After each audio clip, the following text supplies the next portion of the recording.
Non-self in Buddhist thought. What is non-self? Our bodies are impermanent, our emotions are impermanent, and so are our perceptions. Anger, sadness, love, hatred, and all our mental states are impermanent. Non-self is a unique concept specific to Buddhism. While other philosophies and religions have touched on similar ideas, non-self is distinctively Buddhist. Non-self can be considered the pinnacle of wisdom, the ultimate goal of practice. All theories and practices in Buddhism aim to realize non-self. From birth to growth, maturity, aging, illness, and eventually death. Even in death, we think there is something invisible that governs our thoughts and actions. Some call it a soul, some call it ego, others call it consciousness, but we call it self. We think that within us is a singular self that doesn't change over time, or in other words, a self that is immutable. According to Buddhist teachings, this concept of an immutable existence is called self-attachment, which gives rise to self-love, meaning the care and preservation of the self. Because we love ourselves too much, our lives are entangled in the cycle of birth and death instead of living a noble and virtuous life. We enslave ourselves to satisfy the desires of the self out of fear of losing it one day. So what is non-self? First, we need to differentiate non-self from impermanence. When we say humans are impermanent, it is because we can see that we are constantly changing and transforming in every moment, both biologically and mentally. In form, we go through birth, aging, sickness, and death. But when we say we are non-self, we must see it through the lens of dependent origination, which means that a human being is a collection of conditions and interrelationships within family, society, and personal cultivation. Other philosophies have also mentioned the idea of impermanence. For instance, the philosopher Heraclitus famously said, "No one steps in the same river twice, because the river is constantly changing." Confucius wrote, "The flowing water never stops day or night," to describe the constant change. While both Western and Confucian philosophies recognize impermanence, they seem to lack the concept of non-self as proposed by Buddhism. Therefore, the Buddhist doctrine of non-self is a revolutionary teaching. In his second sermon at Deer Park, the Anatthalakkhana Sutta, the Buddha taught the nature of non-self within the 5 aggregates of a person. He said, "Bhikkhus, form is non-self. If form were self, it would not lead to affliction, and one could have it be this way or that way. But since form is non-self, it leads to affliction, and one cannot have it be this way or that way." The remaining aggregates, feeling, perception, mental formations, and consciousness, are similar. The 5 aggregates collectively create an illusion of a self or an unchanging being. From this false notion of self, people easily develop attachment, clinging, and suffering. Thus, non-self is a unique teaching in Buddhism, suggesting that there is no eternal, unchanging core. Everything exists through dependent origination and does not arise independently or have the power to control its own existence. According to Buddhism, the self is just an assembly of the 5 aggregates, constantly changing and perishing. Non-self is one of the 3 marks of existence, alongside suffering and impermanence. Whatever arises must cease, thus it is impermanent. What is impermanent is suffering. What is suffering and changes by its nature is non-self. Understanding the true nature of our psychophysical activities through these 3 marks, impermanence, suffering, and non-self, provides a clear insight into reality. Modern scientific discoveries also support the concept of non-self. For example, our brain comprises billions of cells, but no single cell commands the others. Instead, thoughts arise from the collective action of neurons. Neuroscientists say that the human brain functions like an orchestra without a conductor.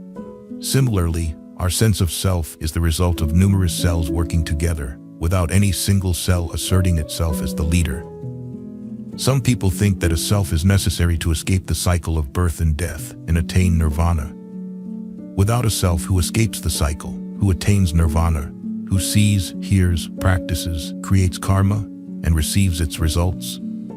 These questions can create confusion and misunderstanding about the doctrine of non-self. Buddha's teachings on non-self emphasize renouncing the belief that I am an unchanging entity. He taught that the 5 aggregates, form, feeling, perception, mental formations, and consciousness, are not the self, and no self can be found in these aggregates. By denying the existence of an independent self, Buddhism dismantles the most deep-seated belief of humanity, the belief in a permanent self. Understanding non-self leads to a greater capacity for altruism and compassion, and it is the key to ending suffering and attaining enlightenment. Practitioners should contemplate non-self in every step they take. By closely observing and understanding the movements and perceptions, we can see the arising and ceasing of phenomena, recognizing the impermanence, suffering, and non-self of all conditioned things. To fully comprehend the non-self of all things, practitioners need to observe how everything in the world changes every second. This is called momentary impermanence. Everything in the world, including life, mountains, rivers, and political systems, undergoes stages of birth, existence, change, and destruction, known as cyclic impermanence. Observing this helps avoid the illusion of permanence and prevents attachment to things. Buddha taught that humans are composed of 5 aggregates: material form, feeling, perception, mental formations, and consciousness.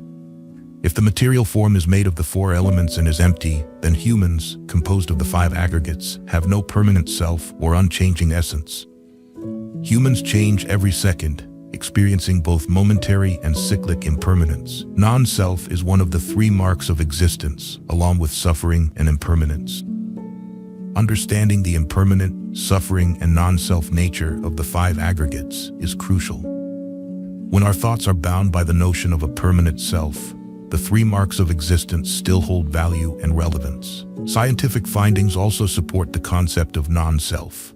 For instance, the brain consists of billions of cells, but no single cell dominates. Each neuron contributes to the emergence of thoughts, much like musicians in an orchestra without a conductor.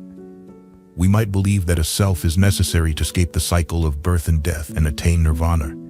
Without a self, who transcends the cycle, who enters nirvana, who perceives, practices, creates karma, and experiences its consequences. Such misunderstandings can arise when considering the doctrine of non-self. Sometimes the teaching of non-self causes confusion and misunderstanding. Whenever we say "I am speaking" or "I am walking," we are not denying the reality of the self. Even Buddha used terms like Tathagata to refer to himself. When teaching about non-self, Buddha emphasized abandoning the belief in a permanent, unchanging self. He stated that the 5 aggregates are not the self, and no self can be found within them. Buddha's denial means rejecting the belief in an independent, permanent entity. A true self, if it existed, would be unchanging, eternal, and independent, but such a self cannot be found anywhere. When Buddha introduced the concept of non-self, he revolutionized the prevailing views of the universe and human existence. His teachings challenged the deep-seated belief in a permanent self. Those who understand non-self realize that it is a means to counteract the belief in a self, not an ultimate truth. The concept of non-self is a tool, not a goal. If it becomes another fixed idea, it should also be broken down like any other concept. The law of non-self posits that nothing exists independently or permanently. We can categorize non-self into 3 types: non-self of the body, non-self of the mind, and non-self of the environment. Firstly, the non-self of the body means that our physical form is illusory and lacks control. We cannot make it young forever or prevent it from aging and dying, even if we are highly skilled. Secondly, the non-self of the mind indicates that our mental states are fleeting and lack stability, like feelings of joy and sorrow that come and go without substance. Thirdly, the non-self of the environment means that the surrounding world is like a dream, constantly changing and influenced by impermanence. Buddha used these analyses to demonstrate that the self is never found in the body or mind. He explained that the body is not the self because it is impermanent and subject to aging, decay, and death. The body cannot be the self because it often acts contrary to our desires. Similarly, the mind is not the self because it is always changing and restless. As long as we cling to the notion of self, we will feel compelled to protect our possessions, reputation, and even our words. But once we let go of the belief in an independent self, we can live comfortably and peacefully with others. Buddha taught that understanding non-self is the key to enlightenment. Belief in a self is synonymous with ignorance, one of the 3 primary defilements. Recognizing that the self is a construct helps us avoid attachment and division. When we focus on others instead of ourselves, we practice non-self by making others the focal point of our thoughts. This shifts our mindset from self-centeredness to altruism, making us more compassionate and kind. This approach is essential for practicing non-self effectively. As we deepen our understanding of non-self and the interdependence of all phenomena, we will move away from the mistaken belief in an independent self. This realization promotes respect for others, adherence to laws, and appreciation for the interconnectedness of life. Understanding dependent origination encourages us to contribute positively to building a peaceful world. This wisdom liberates individuals from the most profound pains and stresses of life and fosters world peace. If you find this video challenging, watch it again and reflect deeply on what I've shared. I hope you soon learn to let go of internal burdens and live a truly happy life. The benefits of non-self. Everything is impermanent and ever-changing, including our bodies, emotions, and perceptions. There is nothing we can truly call the self. All things in this world are interdependent and constantly in flux. For example, to have a piece of paper, we need the earth, the sun, trees, clouds, machines, and people. Without these conditions, the paper could not exist. Similarly, a flower cannot exist on its own. It needs the earth, rain, sunlight, grass, and insects. There is no independent existence. Non-self means that nothing exists independently or permanently. It is a continuous process of change in every moment. This practice helps us let go of attachment and avoid creating suffering for ourselves and others. In Buddhism, non-self is one of the three marks of existence, along with impermanence and suffering. Every phenomenon arises due to conditions and ceases when those conditions change. Understanding non-self involves recognizing that what we perceive as a self is just a collection of the five aggregates: form, feeling, perception, mental formations, and consciousness, which are constantly changing. There are three famous Buddhist sayings. All conditioned phenomena are impermanent. All conditioned phenomena are suffering, and all phenomena are non-self. This means not only humans, but all things are non-self. Everything is subject to change and cannot exist independently. Everyone inherently loves their own self and carries this attachment throughout life. The more we cling to the self, the more we suffer. This deep-rooted habit is hard to change. Therefore, understanding non-self is essential for those who follow the Buddhist teachings. Observing the principles of dependent origination and impermanence helps us see that all things are interconnected and constantly changing, without a permanent self. For example, observing a leaf, we see that it contains water, minerals from the soil, and sunlight. The leaf changes color from green to yellow to brown and eventually decomposes into the soil. There is no permanent, unchanging leaf. Similarly, our bodies are composed of earth, water, fire, and air. These elements come together to form our bodies, which constantly change. Cells die and regenerate daily, so our bodies today are not the same as yesterday.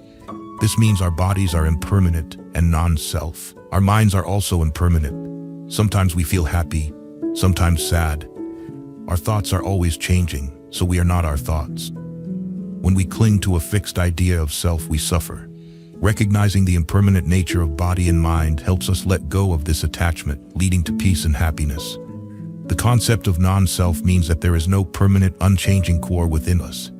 Understanding this helps us reduce selfishness and live more for others. Acts of generosity, compassion, patience, meditation, and recitation of the Buddhist teachings help us forget ourself and approach the state of non-self. People who often engage in charitable activities and help others usually find themselves happier and more at peace than those who are self-centered. To realize non-self, we should frequently contemplate the principles of dependent origination, impermanence, suffering, and non-self in our daily lives. We should strive to let go of selfishness, live for others, and place the benefit of others above our own. This practice will bring us joy and peace. The teachings of non-self are foundational in Buddhism. When applied to daily life, we see the benefits clearly. Everyone experiences suffering due to attachment to self. The more we cling to the self, the greater our suffering. Conversely, understanding and practicing non-self leads to freedom and tranquility. Non-self helps us reduce attachment to possessions and ideas. When we do not see our possessions as extensions of ourselves, we suffer less when we lose them. Understanding non-self also helps us be more humble and less prone to conflicts over opinions. Buddha taught that understanding non-self is the key to enlightenment. Belief in a self is a form of ignorance, one of the three primary defilements. Realizing non-self helps us avoid attachment and division, leading to peace and liberation. To truly understand non-self, one must practice deeply and diligently. Generosity, compassion, patience, meditation, and reciting the Buddha's teachings help us forget the self and move towards non-self. Helping others and living selflessly bring us happiness and peace. Living with the understanding of non-self brings numerous benefits. It reduces suffering and helps us live more harmoniously with others. When we let go of the belief in a permanent self, we can live freely and peacefully. Buddha's teachings on non-self are profound and revolutionary, offering a path to freedom from suffering and the attainment of ultimate peace and happiness. Living a life without self. The Buddha taught that those who studied Buddhism must live among the sick without being sick themselves. Living healthily is true happiness. The reason we live disconnected from each other is primarily because of this self. If it didn't exist, what would create the separation? That is the root of the problem, so each person must learn to forget this separating self. It is an illusory self, not a real one. According to Buddhist teachings, it is the ignorant, deluded self, a false, inverted self. Clinging to this self, we see it as important, needing to protect it, fearing harm, loss, and insult, which creates separation. But when we carefully consider what this self is, where it comes from, is the head me, or the eyes me, or the mouth me, or the hands and feet me, none of these alone can be considered me. The combination of these parts is temporarily called me, but if separated, there is no real me. Looking deeper, initially, it's a combination from our parents, then combining earth, water, wind, fire, the hard substances, the wet substances, heat, and movement, which are physical elements. Feeling, perception, mental formations, and consciousness are the mental aspects, forming the five aggregates. Because of delusional attachment, we cling to it, and when someone touches it, we react, creating separation. Today, as we study the Dharma, we must understand this thoroughly and not ignore it. The self is just a combination of the five aggregates, called the family of five brothers: form, feeling, perception, mental formations, consciousness. Adding ignorant father and craving mother, they become the family of five aggregates with no real self. So why allow this illusory self to cause separation? As students of the Dharma, we should skillfully add faith to life, live closely with one another, making life brighter and happier. The Buddha taught that it is the deluded, illusory self, not real. Yet people are deceived by it. Countless people in this world are infatuated with it. Of the billions of people on this earth, how many billions are deceived by it? It even deceives those with clear vision. Truly, O myself, where did you come from? That causes such delusion throughout the realm of samsara. We don't know where it comes from, yet it deludes everyone in the realm of samsara.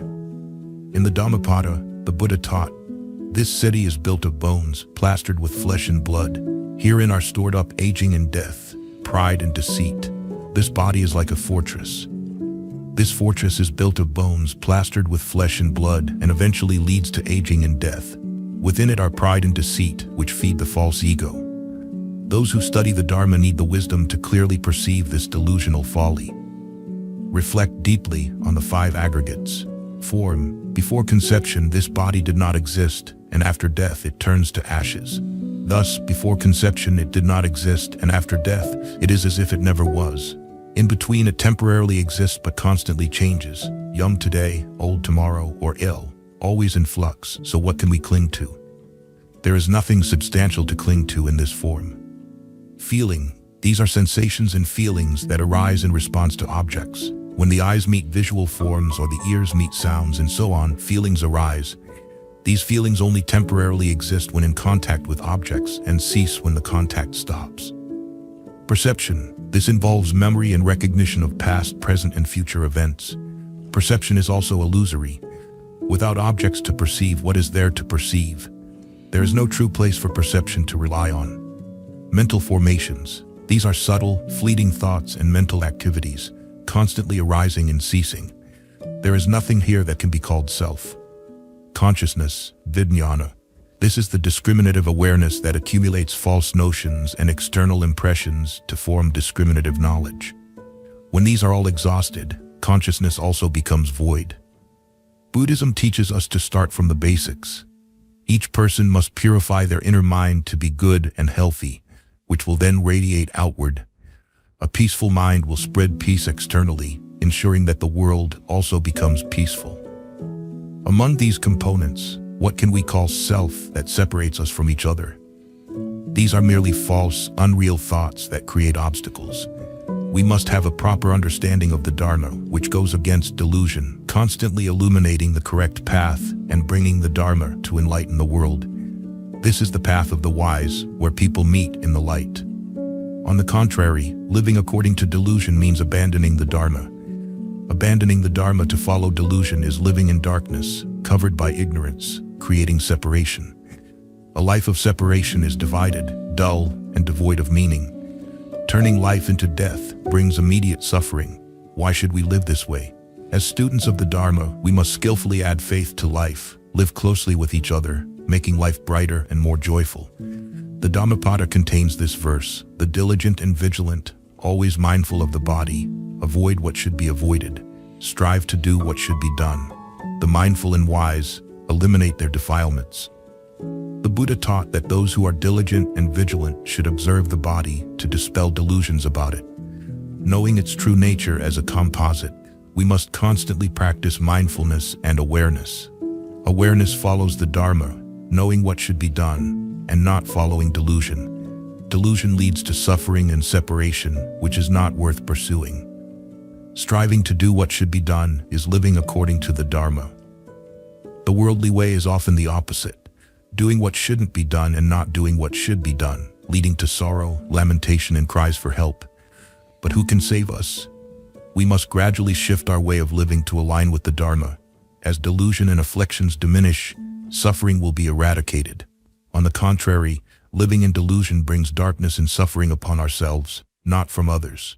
The Dhammapada also teaches, happy indeed we live, we who possess nothing. Feeders on joy we shall be like the radiant gods.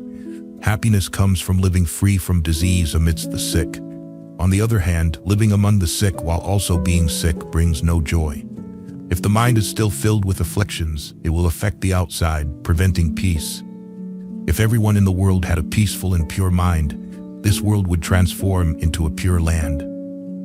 Worldly people are living in illness, suffering, and affliction, each day gradually depleting their lives. The Buddha taught that those who study Buddhism must live among the sick without being sick themselves. Living healthily is true happiness. We must practice reflection to forget the separation between ourselves and others, to foster closeness and move towards the light of the Dharma together. In the chapter, Entering the Bodhisattva Path, Bodhisattva Shantideva reminds everyone to practice reflection. Regarding the blood and essence of others, which is not my body, I habitually consider it as myself due to long-standing delusion. Why then can I see the bodies of others as myself? Thus, exchanging my body for the body of others is not that difficult. Reflecting in this way will bring us closer to each other. Shantideva said that the essence of others is not inherently our body, yet due to long-standing habits, we mistakenly see the accumulation of this essence as ourself and accept it as our body. This means that even though the essence from our parents is not inherently us, we still consider it as ourselves. Similarly, why can't we see the bodies of others as ourselves? Shantideva said that with this perspective, exchanging our body for the body of others is not difficult. With this view, we will reduce the distance between ourselves and others. Living closer together brings peace to ourselves and others and fosters world peace. Buddhism teaches us to start from the basics, purifying our inner minds to be good and healthy, which will then radiate outward. A peaceful mind will spread peace externally, ensuring that the world also becomes peaceful. If the mind is still afflicted, it will affect the outside, preventing peace. If everyone in the world had a peaceful and pure mind, this world would transform into a pure land.